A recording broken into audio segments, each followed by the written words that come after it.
vision or have another print disability, which makes reading, holding a book, or turning a page difficult or impossible. The content is copyrighted by the respective publishers. For more information, please visit us on the web at nfradioreading.org.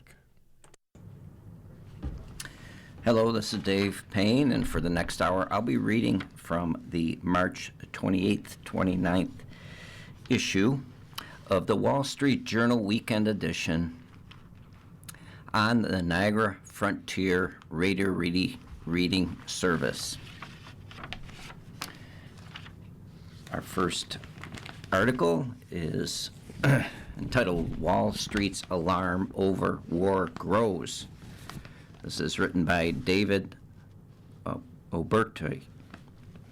Wall Street is trading like the worst pain from the war with Iran is yet to come. For weeks, while missiles and drones flew around one of the world's key energy-producing regions, investors' hopes for a quick resolution buffered stocks from steep declines. A sell-off in bonds stayed in line with the past conflicts. A run-up in crude futures appeared to lag far behind the scope of a disruption that could be the most severe oil shock in history. But an intensifying rout in recent days pulled the S&P 500 down for a fifth straight week to the lowest levels since last August and dragged the Dow Jones Industrial Average and NASDAQ Composite Index into correction territory, off more than 10% from their recent highs.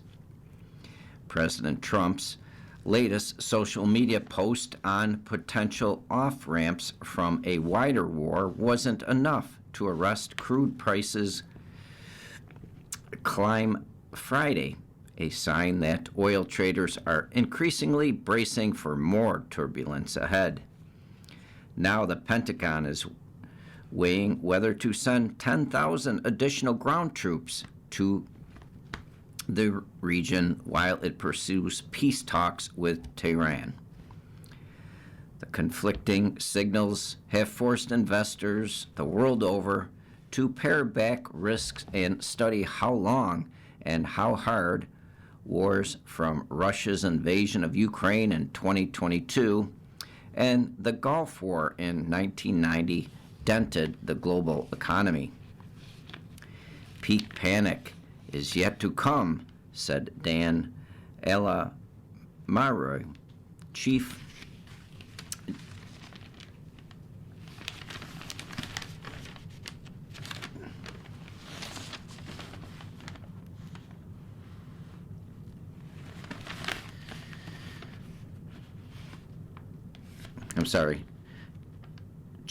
geo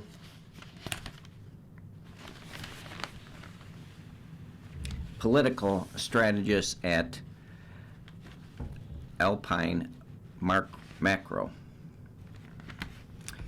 Panic, by definition, is irrational. Markets don't know how to price it. All three major stocks indexes were in the red Friday. The Dow Industrials dropped 1.7%, or 793 points, while the NASDAQ fell 2.1%, and the S&P 500 retreated 1.7%. Both the Dow and the S&P were down for their fifth consecutive week, marking its worst such stretch since the Russian-Ukraine war upended global markets in 2022. U.S. Secretary of State Marco Rubio, in private discussions with his G7 counterparts in France, said on Friday that he expects the war will go on for a further 2 to 4 weeks, according to people involved in the discussions. This week, even after Trump said that Iran allowed several commercial ships to pass through the Strait of Hormuz, traffic of skyscraper-sized oil tankers remains at a trickle. 2 container vessels belonging to China's state-owned COSCO Shipping were turned back from crossing the roughly 20-mile choke point Friday, according to Ship Tracker Marine Traffic and Chinese crew members nearby. Iranian media reported that all traffic to and from ports of supporters of the U.S. and Israel is prohibited. The effective closure of the strait, which analysts said curbs about 10 million barrels or more of oil a day, has raised the prospect that the U.S. might need to reopen the commercial artery by force. "You can't taco on this," said Ella Mario, referring to Trump's pattern of pulling back from major threats. In this case, Iran gets a veto, or at least a vote. The stranglehold on the shipping lane about 6,800 miles from Wall Street has turned the price of oil into a singular, variable swinging markets and a de facto battlefield between a White House that wants to keep energy costs in check and an Iranian regime trying to do the opposite.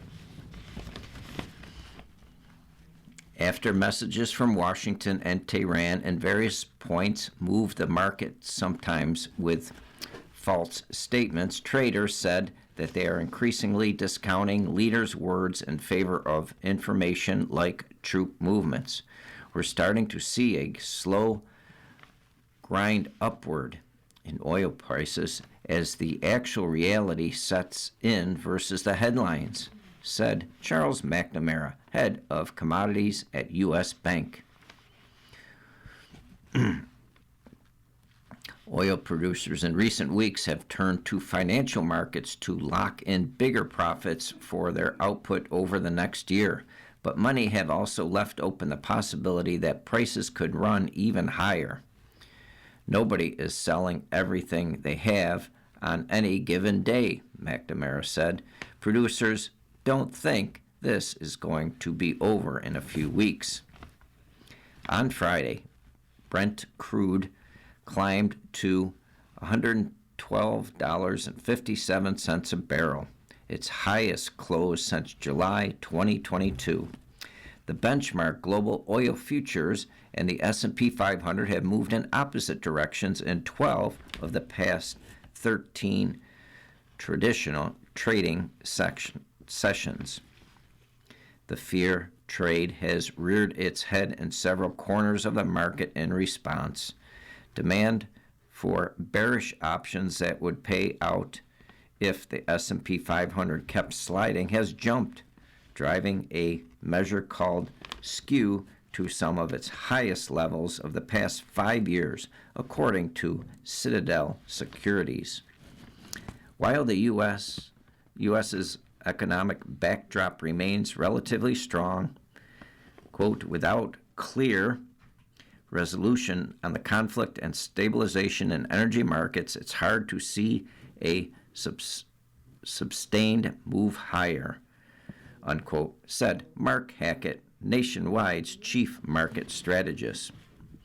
The situation has left investors glued to satellite imagery of tanker traffic and estimates of how much oil, gasoline, and other petroleum products various countries have stockpiled. Many fear that recent prices for physical deliveries of Middle Eastern oil, which is traded far higher than global or U.S. financial benchmarks, could soon ripple through other regions of the world. Quote, tankers that departed the Gulf prior to the escalation have largely completed their journeys and discharged cargoes, unquote, said Ole Hansen, head of commodity strategy at Saxo Bank. Quote, with limited new supply entering the market, the buffer that initially dampened price spikes is rapidly eroding, unquote. Okay, our next article is ground forces may reach 17,000. Any operation to seize an island or Iranian territory would be complex. This article is written by Lara Seligman, Michael R. Gordon, and Alistair McDonald. If President Trump gives the go-ahead, the U.S. may soon have a force of more than 17,000 ground troops on Iran's doorstep. That is far short of what it would take for a full-scale invasion, but they could seize strategic territory on the mainland, secure Tehran's uranium stores, or take an island. The Pentagon is considering sending an additional 10,000 ground troops to the Middle East, even as Trump is weighing peace talks with Tehran, the Wall Street Journal reported. That would be in addition to the roughly 5,000 Marines and 2,000 paratroopers from the 82nd Airborne Division who have been ordered to the region. The additional troops would likely include infantry, armored vehicles, and logistics support. Taken together, that is fewer than the 150,000 the U.S. deployed in March 2003 to invade Iraq, a country smaller in terms of geography and population than Iran. Trump has given the military no direction to put American boots on the ground inside Iran, current and former U.S. officials say. And Secretary of State Marco Rubio said Friday that he didn't think they would be needed.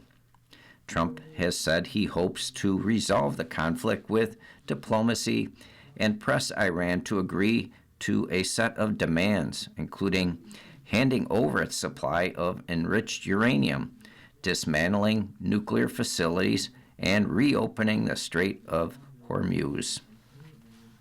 But Iran has rebuffed Trump. Tehran appears to be calculating that the closure of the strait will put pressure on the White House to compromise and deter it from considering future attacks. The troop options could be a U.S. effort to pursue more negotiating leverage and prepare for decisive action if diplomacy remains stymied, the current and former official said. If Trump orders to send the troops, they could be used to seize locations such as islands off Iran's southern coast or parts of the coastline. A battle for either the beachhead around Bandar Abbas, Iran's main naval headquarters, or Karg Island, a crucial oil export hub, would risk numerous American casualties, former officials said. The U.S. forces could also target the islands around the Strait of Hormuz's elbow, which would make it easier for the U.S. to reopen the passageway. From there, the U.S. could help shield ships from attacks by Iranian missiles and drones and fire land-based munitions against the Iranian mainland. Reaching that territory is difficult, as U.S. ships would have to pass through the narrow and shallow waters of the strait, flanked on both sides by Iranian military forces armed with missiles and drones and potentially laden with sea mines. If the U.S. wants to avoid approaching by sea, it could airlift troops from Gulf nations. Quote, I would be shocked if this could be done without any casualties or commercial or naval ships being hit, unquote, said Seth Jones, president of the Defense and Security Department at the Center for Strategic and International Studies think tank. Once there, Americans would need to defend against an array of threats, including Iranian cruise and ballistic missiles and drones. A force of 17,000 troops isn't enough to hold any location for an extended period, particularly if they are under fire, said retired Vice Admiral John Miller, the former commander of the U.S. Naval Forces in the Middle East. Quote, the longer you are at those locations, you are exposed to greater risk, unquote, Miller said.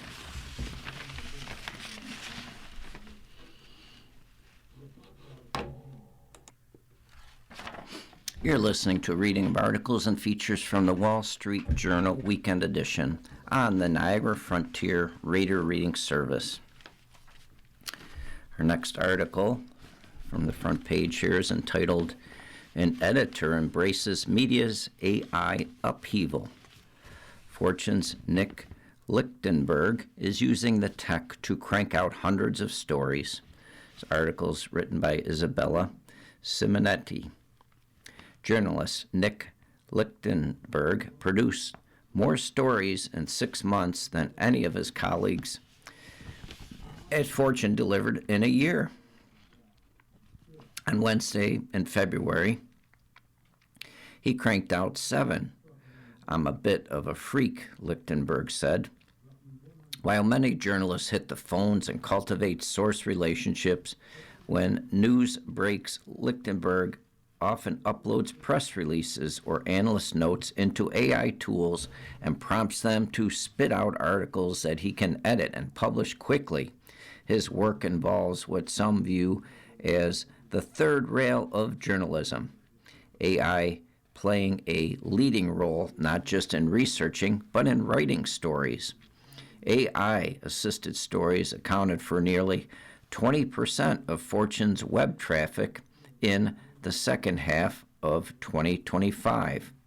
Most were written by Lichtenberg.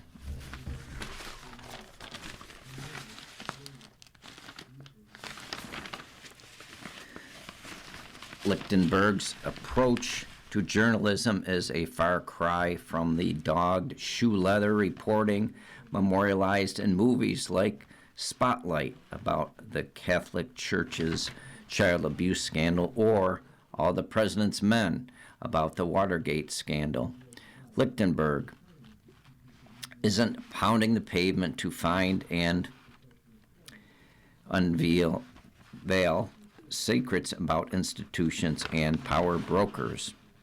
That's okay with him. Quote, I would love to get inside, unquote, companies and do that kind of work, Lichtenberg said, but he's learned to play the hand that's been dealt to you in life, unquote.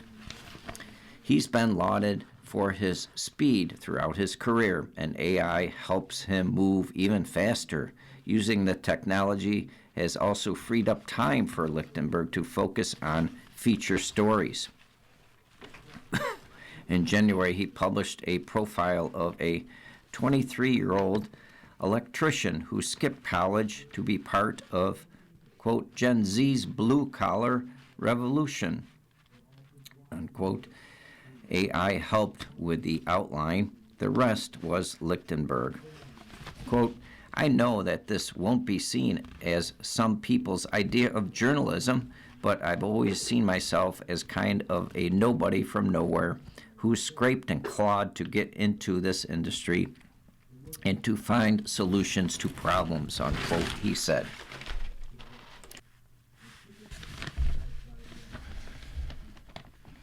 In addition to the longer features, he writes everything from pithy recaps of comments made by executives and economists to business news announced by companies and career pieces like Recruiter reveals broken Zoom interview etiquette, bathrooms, yoga, and outsourcing thinking to AI. The 42-year-old, who has penned more than 600 stories since rejoining Fortune in July, may be a bellwether for where much of the media business is headed. The growing popularity of chatbots has changed how consumers seek information online. Many would rather have a free conversation with a tool that summarizes answers from a range of sources than click around for stories. Short-term videos on TikTok, Instagram, and YouTube have replaced traditional media outlets for many people. It can be challenging for mid-sized legacy publications like Fortune to find relevance in a media era that values deep investigative reporting or viral punditry. Lichtenberg's work helps Fortune scale the quantity of its output. Fortune said AI-assisted stories have helped drive subscribers. Some executives have made full-throated declarations about the threat posed by AI. New York Times publisher A.G. Sulzberger said AI, quote, is almost certainly going to usher in an unprecedented torrent of crap, unquote, referencing deep fakes as an example. The News Guild of New York, the union representing Fortune employees and journalists at other media outlets, said that the people are what makes journalism so powerful. Quote, you simply can't replicate lived experiences, human judgment, and expertise, unquote, said President Susan D. Carava. For Chris Quinn, the editor of local publications Cleveland.com and The Plain Dealer, AI tools have helped tame other torrents facing the industry. AI has allowed the outlets to cover counties in Ohio that otherwise might go ignored by scraping information from local websites and sending tips to reporters, he said. It has also edited stories and written first drafts so the newsroom's journalists can focus on the calls, research, and reporting needed for their stories. Quote, there's nothing we do that doesn't touch AI, unquote, Quinn said. Much of the content people now consume online is generated by artificial intelligence, with some 9% of newly published newspaper articles either partially or fully AI generated, according to a 2025 study led by the University of Maryland. Newsrooms from the New York Times to the Wall Street Journal are deploying AI in various ways to help reporters and editors work more efficiently.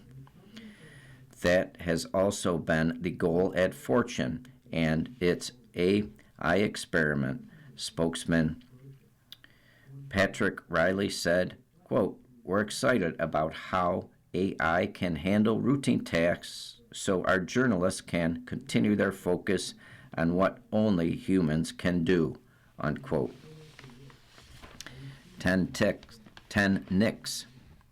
Lichtenberg's job is the brainchild of editor-in-chief and chief content officer Alison Chantel, who joined Fortune in 2021 from Business Insider. She is tasked with overseeing Fortune's approach to AI and competing with a growing class of independent business journalists publishing via platforms like Substack and traditional premium publications like The Economist. Quote, sometimes I'm like, wow, the martini lunch days of the magazine sounded really nice, unquote, she said. Owned by Thai businessman Cherkaval Giranvanan, Fortune relies on a mix of paid subscription, events, and advertising. Its CEO abruptly departed in late 2025 after less than 2 years in the role, and the company has faced financial pressure. AI, quote, forces you to be unique or die, Chantel said. Quote, we're not big enough to be a site of record. Our scopes are more of the longer-term access and scopes of insight, unquote. Chantel first suggested that the ideas of using AI to privately test drafts for quick news stories after OpenAI's release of ChatGPT. She pitched it to Lichtenberg and his now manager at Fortune, Ashley Lutz, who experimented with the fledgling technology, but the initial results were unsatisfactory and the test was discontinued. By the summer of 2025, AI's advancements made AI-enhanced articles more feasible. How many times do you have, quote, how many times do you have to have the superstar on your team that you're like, I wish I had 10 of them, Chantel said. To me, this is a way to almost have like 10 Nicks, unquote. Lichtenberg grew up primarily near Amherst, Massachusetts. He attended Syracuse University, studied drama and history, and later was hired at American Lawyer Media as an assignment editor for a civil tort database. He had roles at companies including Bloomberg and Business Insider before joining Fortune in 2022 as executive editor. He returned in 2025 after a brief stint as an editor at Netflix. Lichtenberg now helps manage a team of 6 reporters. His wife works for Wall Street Journal publisher Dow Jones.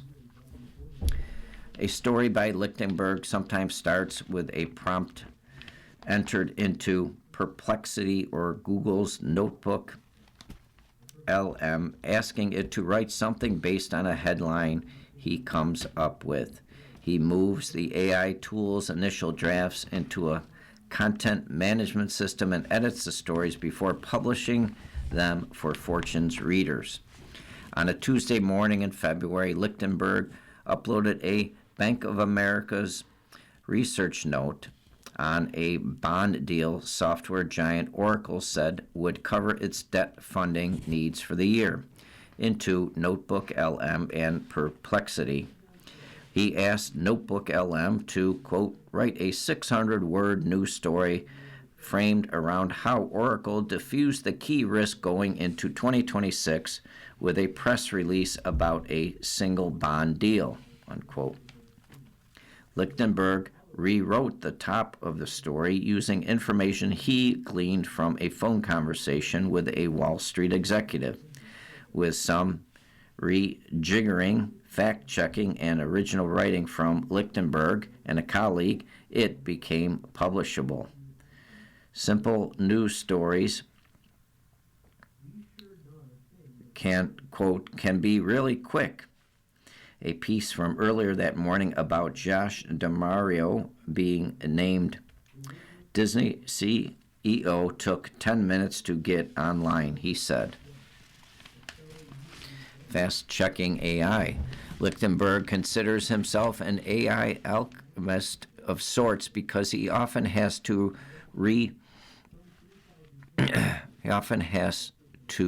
reprompt the tools he uses to get the writing and analysis he's looking for. Sometimes he will combine the best elements from Notebook LM and Perplexity into his story. He turned to Perplexity for a February story, asking it to help aggregate billionaire Peter Thiel's comments on the Antichrist. He later prompted it to write a news story based on Thiel's comments, guiding it with a specific headline. Lichtenberg wasn't satisfied with the result. Quote, you have to read it and see, like, does this hold up? What's missing? What do we need to add to it? And I wasn't happy with it, unquote, he said. After tinkering more, he landed on a story he liked. Fortune is among the publishers. Perplexity compensates for the use of its content. 2 subsidiaries of Wall Street Journal parent company News Corp have sued Perplexity. News Corp has a content deal with OpenAI. Initially, Lichtenberg would share bylines with Fortune Intelligence. Now he typically takes sole bylines because he feels the work is mostly his own. Chantel said that Lichtenberg's stories, quote, more than 50% is Nick, unquote. His stories sometimes include a disclosure explaining that generative AI was used as a research tool. The accuracy of work produced by AI remains a concern for newsrooms. AI tools are often responsible for, quote, hallucinations, making up information that isn't accurate. Mistakes, big and small, can result in a loss of reader trust, harm source relationships, and in some cases, litigation. Quote, it's like a sports car that you can crash if you're not careful, unquote, Lichtenberg said of AI. Quote, you've got to be like a Formula One driver, unquote. Like other journalists, Lichtenberg vets his stories. He refers back to the original documents to confirm the information is correct. He reaches out to companies for comment, but he admits his process isn't as thorough as that of magazine fact checkers. Quote, I'm not doing New Yorker fact checking, unquote, he said, referring to one of the journalism's most rigorous checks. In the afternoons, Lichtenberg takes time to talk with academics and researchers for his stories. In between, he edits and publishes the work of other reporters. Since he began his gig, friends who are wary of AI have been making snarky comments about his work. Readers do too. Take the entree into one reader email he received, quote, don't know if you are real or AI, but here goes, unquote. While mingling at an event he was covering last summer, one executive, quote, recoiled when I told her I was using AI for news. And she said, quote, I don't like that. That's not good, unquote. Lichtenberg said he was able to win her over. Most of the roughly 60 journalists at Fortune aren't doing their jobs the way Lichtenberg is, but he has shared his process and findings with the newsroom. Quote, last summer, there was lots of kind of fear and loathing about AI, Lichtenberg said, and I feel like there's been a vibe shift, unquote.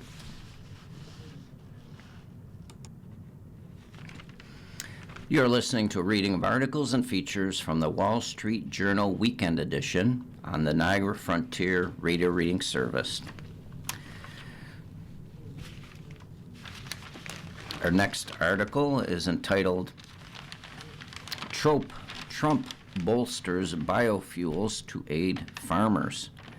EPA increases the amount that must be blended into gasoline and diesel. This article is written by Patrick Thomas. Farmers and processors are poised to benefit from rules requiring more biofuels for use at the nation's gas stations and truck stops. President Trump on Friday released long-awaited quotas that dictate how much biofuel made from crops must be blended into the gasoline and diesel supply. The new rule increases biomass-based diesel, which is partly derived from soybeans, blended by more than 60%, according to the Environmental Protection Agencies. It raises the biofuel requirement for all fuel by a lower percentage. The regulatory requirement for U.S. refiners to blend billions of gallons of biofuel into fuel is closely watched by corn and soybean farmers. It is critical for companies such as Archer Daniels Midland, Bunge, and Cargill, which buy crops from farmers and process grains and oil seeds into fuel, food ingredients, and other products. ADM Chief Executive Juan Luciano said earlier this year that U.S. policy that enabled increased renewable diesel blending would help the company's profits in 2026. At an event at the White House surrounded by farmers, ranchers, and a gold-colored tractor, Trump said the higher renewable diesel and gas blending amounts would help bolster the U.S. fuel supply while generating $10 billion for rural economies. Quote, "It will come right out of the farms," unquote, he said. "You voted for me. I will never forget that," unquote. Trump also said he was seeking congressional action to allow gas containing 15% of ethanol year-round and new loan guarantees for farmers. Shares of ADM and Bunge rose slightly on Friday. Ohio Farmer and National Corn Growers Association President Jed Bauer called the new quota, quote, "a positive move," unquote. Scott Metzger, president of the American Soybean Association and also an Ohio farmer, said, quote, "U.S. soybean farmers needed a win to boost domestic markets this year," unquote. Consumers might not see much of an impact at the gas pump. Some biofuels supporters say blending more can lower fuel costs for Americans. Increased blends of renewable diesel probably won't immediately impact American drivers, though higher ethanol contents in gas could help. Biofuels such as renewable diesel are made from plant oils, especially soybeans and animal fats. The Environmental Protection Agency sets the quota, known as the Renewable Volume Obligations, for how much soybean oil needs to be blended into fuels such as diesel annually. The agency is supposed to set the quota each year, but hasn't since 2024. Farmers have been anxiously waiting for the release of new quotas, saying they could provide a much-needed increase in demand for crops such as soybeans. Farmers have been struggling with rising costs for inputs like fertilizer and a global glut of corn and soybeans that has depressed prices. Quote, "These historically high volumes are expected to create a $3 to $4 billion increase in net farm income," unquote, Agriculture Secretary Brooke Rollins said. Some farmers have grown frustrated with how Trump's policies such as tariffs and the Iran war have hurt the agricultural economy. Support from farmers, a loyal voting bloc for Trump and other Republicans in 2024, is critical ahead of the midterm elections. The Trump administration pledged $12 billion in aid to U.S. farmers late last year, following a trade war with China that temporarily halted American soybean exports to the region. Many farmers ended up selling their freshly harvested soybeans for prices well below the cost of production. Industry analysts expect crop prices to rise this year because of increased domestic demand for soybean oil, stemming in part from an expected increase in soybeans processed into biofuels. Soybeans futures prices are up about 11% so far this year, according to FactSet.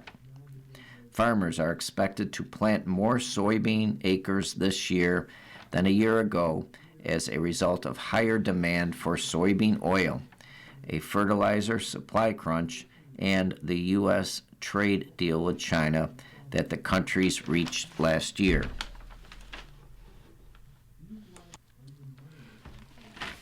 Okay, our next article is entitled China Opens Inquiry into Trade with U.S. This article is written by Hannah Mayo.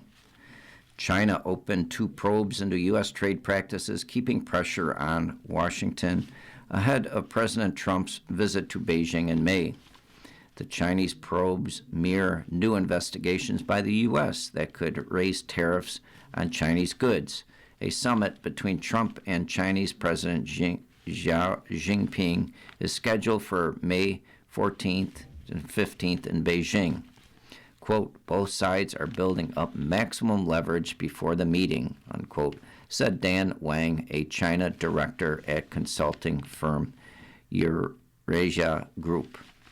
After the Supreme Court struck down Trump's global tariffs earlier this year, the U.S. opened investigations into China and other countries under Section 301 of the Trade Act of 1974. If those probes find nations engaged in unfair trade practices, they could result in the president imposing tariffs later this year.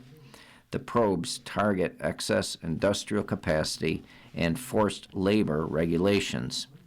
China's Commerce Ministry said its new trade inquiries were reciprocal in response to the Section 301 investigations, adding that China opposes the U.S. actions.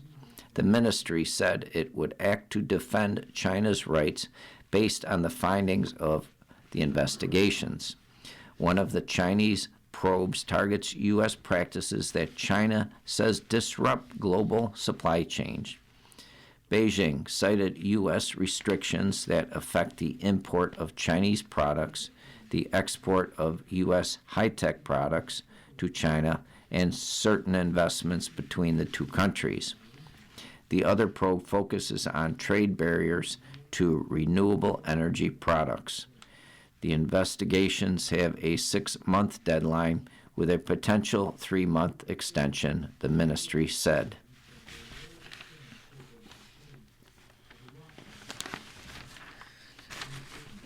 Okay, our next article is entitled A European Leader Who Rejects Trump.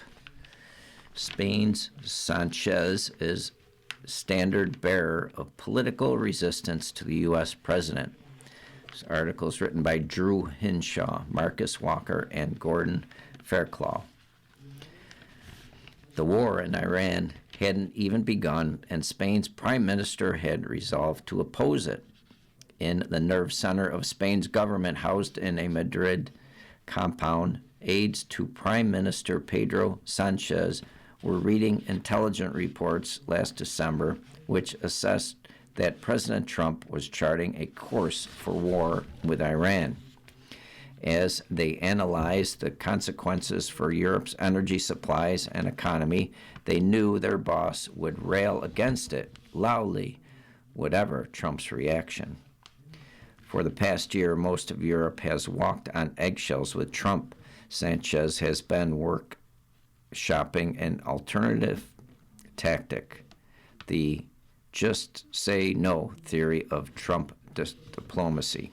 He is betting the Western alliance will be healthier if America's allies can candidly air their disagreements with the president rather than tiptoe around him.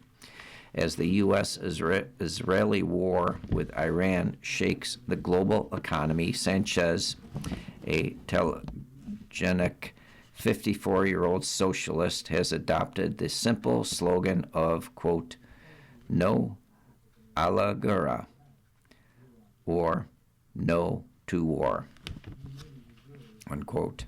Unlike others in Europe, he has refused to let the U.S. military use his country's air bases for the war, despite Trump's anger. Spain, rarely the center of gravity in European affairs, has become the standard bearer for Europeans frustrated at the continent's fear of standing up to a U.S. president. Trump's threats on Greenland and the unpopularity of the Iran war with voters have brought more Europeans around to his position. Quote, good allies are like good friends. We tell each other the truth no matter what, unquote, Sanchez said. Quote, in my view, this war in Iran is a big mistake for the world and therefore for the U.S., unquote. Quote, in this world where decisions are more and more driven by impulse, From Spain, we offer the opposite. We offer predictability, unquote, he said. Most European leaders have spent the past year trying to win Trump's ear through deference and flattery, only to find their concerns brushed aside as the White House makes decisions with heavy global consequences. Their restraint appears to be one of the Iran war's casualties. Some of them are shuffling toward Sanchez's approach, rejecting Trump's pressure for NATO allies to help reopen the Strait of Hormuz. Quote, Germany is not part of this war, and we don't want to become a part either, unquote, German Chancellor Friedrich Merz said recently. Quote, Italy is taking no part and doesn't intend to, unquote, said Italian Prime Minister Giorgia Meloni. Both conservative leaders are seen as among Trump's closer friends in Europe. Making nice with Trump is becoming ever more unpopular on the continent. A survey of Polling Europe released in February found 25% of Europeans now view the U.S. as a friendly power, down from 61% 2 years ago. In Spain, 77% of voters in December YouGov survey disapproved of Trump, who threatened to embargo Spain if it didn't raise military spending. Quote, Spain has been terrible, unquote, Trump told reporters at the White House in early March. Quote, we're going to cut off all trade with Spain. We don't want anything to do with Spain, unquote.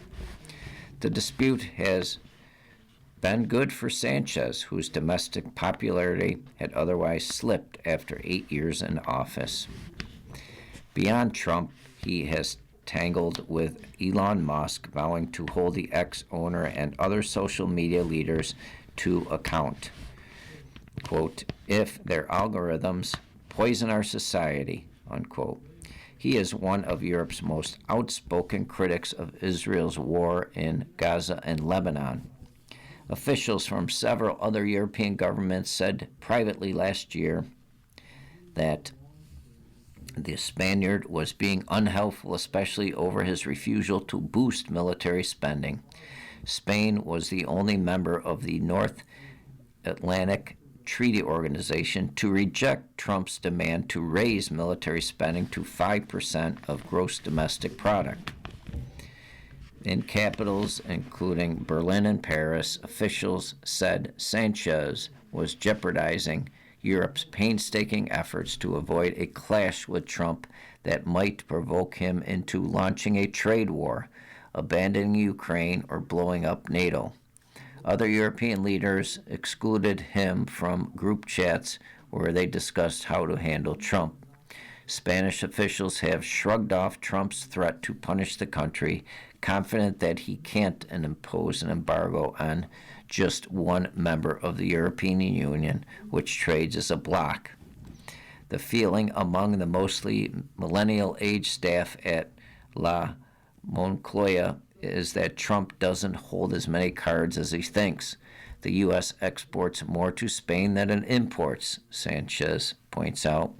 Quote, we have a temporary disagreement, but I think that the relationship between the U.S. and Spain is closer than ever, unquote, Sanchez said. Quote, Americans love Spain, unquote.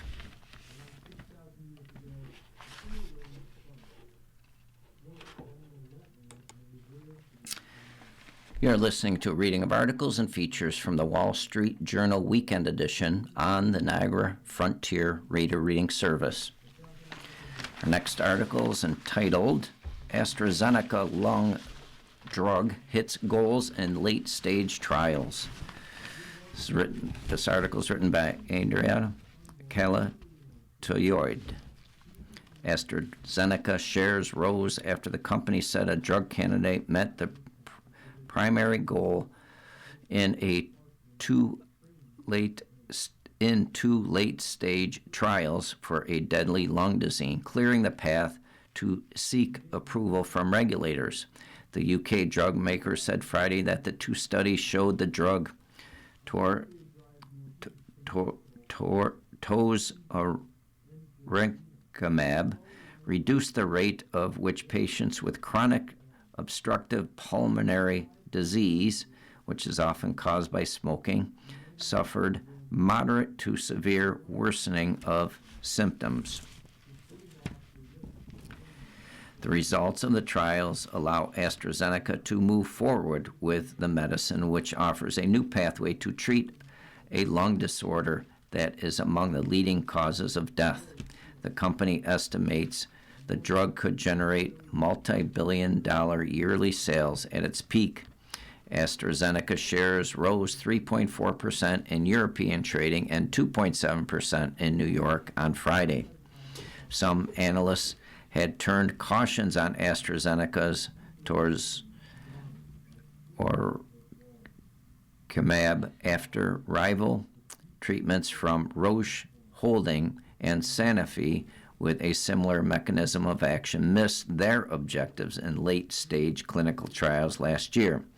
The drug targets interleukin-33 or IL-33, a protein which induces immune responses and plays a key role in lung disorders like COPD. This marks the first time that an IL-33 biologic medicine achieves positive results in two phase 3 trials, AstraZeneca's Executive Vice President of Biopharmaceuticals Research and Development, Sharon Barr, said in an interview. AstraZeneca said the reduction in COPD exacerbations was observed both in the primary population of former smokers and in the overall population, which included former and current smokers. The drug was generally well tolerated and had favorable safety profile, it added. The drug is being evaluated in additional late-stage studies in COPD and in severe viral lower respiratory tract disease, as well as in a phase 2 study in asthma, AstraZeneca said. The company aims to prepare its regulatory filing as quickly as it can, given the unmet medical need, and the additional COPD studies won't delay its submission, Barr said. Quote, "We said we would bring 20 new medicines forward by 2030. This is one more new medicine in our list, and we are well on track to being able to deliver that," unquote, Barr said. Quote, when we sketched out our 2030 ambition, we included tosorincimab as a projected $3 billion to $5 billion peak year revenue opportunity across indications, unquote. The results of the trials were a positive surprise in light of prior failures by Roche and Sanofi to treat COPD through IL-33 antibodies, analysts at Bank of America wrote in a note to clients. Tosorincimab works in a different way from other drugs to both decrease inflammation and disrupt the cycle of mucus dysfunction that are key drivers of the disease, Barr said. AstraZeneca had to pause development of the drug to redesign it and give it a dual-acting mechanism, she added.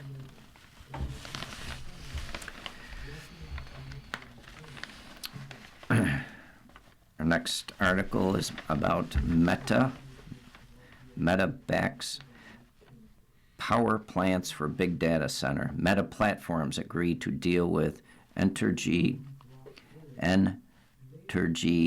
Louisiana, through which it will pay for new energy infrastructure to support its massive data center in northeast Louisiana. Meta will fund 7 new natural gas power plants totaling more than 5,200 megawatts, 240 miles of 50 kilovolt transmission lines, and battery energy storage across 3 locations. Meta also committed to help fund 2,500 megawatts of new renewable resources. The $27 billion data center project under construction in Richland Parish, Louisiana, will be Meta's largest data center, potentially scaling up to 5 gigawatts. Another article is Mitsubishi. It seeks power chips merger with rivals. Toshiba, Mitsubishi Electric, and ROHM are exploring a possible merger of their power semiconductor businesses to cope with increasingly fierce international competition. The company said Friday that the proposed integration would create a globally competitive business in terms of both scale and technology to serve customers in different industries. ROHM said a deal would create an entity that ranks second in the power device market behind Infineon Technology. It said the companies expect to set up an operating company that would integrate their respective power device businesses.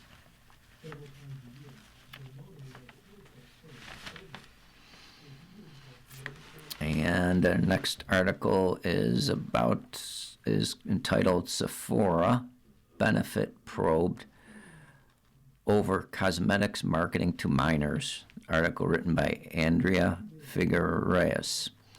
The Italian Competition Authority said it is investigating beauty brand Sephora and Benefit Cosmetics over potential rule breaches related to premature use of adult cosmetics by children and adolescents. The regulator said it is looking into whether the companies, both part of French luxury goods conglomerate LVMH, might be using unfair commercial practices and encouraging the compulsive purchase of face masks, serums, and anti-aging creams. Such practices can be linked to an obsession with skincare among minors, it said.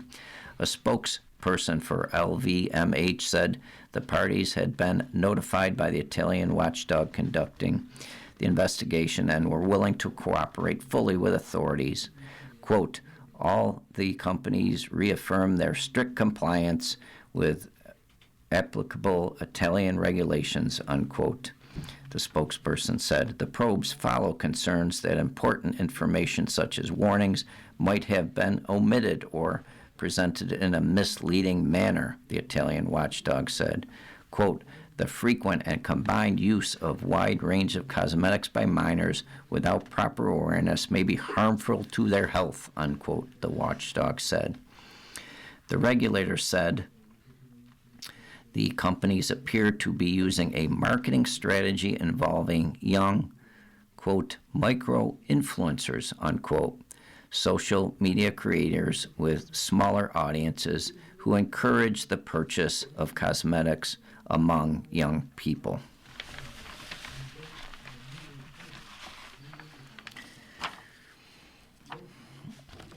You've been listening to a reading of articles and features from the March 28th, 29th issues of the Wall Street Journal Weekend Edition. We read from the Wall Street Journal Weekend Edition every Monday at 7 a.m. Your reader has been Dave Payne. Thank you for listening.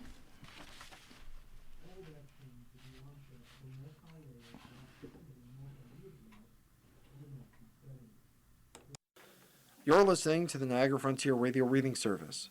Volunteer radio readers broadcast daily readings, 24 hours a day, of newspapers, magazines, books, and other printed matter to area people who are blind or have a print disability, who are provided reading radios. The Niagara Frontier Radio Reading Service has broadcast almost 40 years of radio readings to those without sight. Our broadcast signal is provided at no charge by WNED. Radio Reading Studios are at 1199 Harlem Road in Cheektowaga. For more information on the Niagara Frontier Radio Reading Service, call 716-821-5555.